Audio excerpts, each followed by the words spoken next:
Well, as we have been reporting this morning, the BC Liberals are touting ride-sharing for our province by the end of the year if they are re-elected.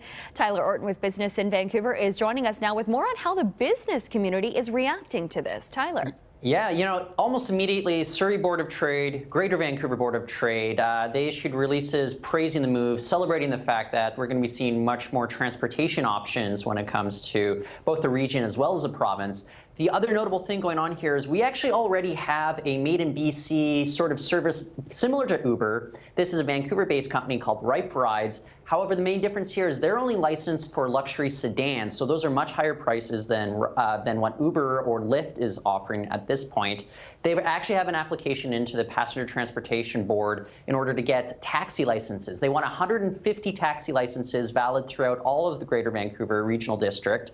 At this point, they're tentatively praising this move by the BC Liberals. They say that this is going to break down a lot of barriers, especially those multi-city pickup and drop-off issues that a lot of taxi companies are dealing with. The big question for Ripe Rides, when I spoke to the Director of Business Development, that is Nitesh Mistry, or I should say Business Operations, he said, look, going forward, we're still going to be going up against big competitors like Uber and Lyft. We are here in the city, but it's still going to be a bit of a trek for these guys to take on these big giants that have experience as multinationals offering services across the globe like this. All right, and another story on this International Women's Day. A new report showing that, we're getting a little bit better in Canada when it comes to females in top executive roles, but the number, I think, still might shock some people. When I saw this is a new report from the Rosenzweig Group.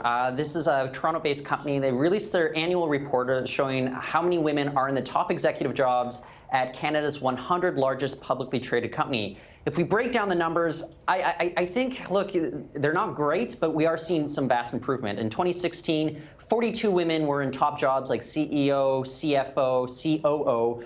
2017, we saw a 14.3% gain with 48 women in those jobs. So it's not great numbers because overall this accounts for just 10% or less than 10%, at just 9% of women being represented in those top jobs at the 100 largest companies in Canada.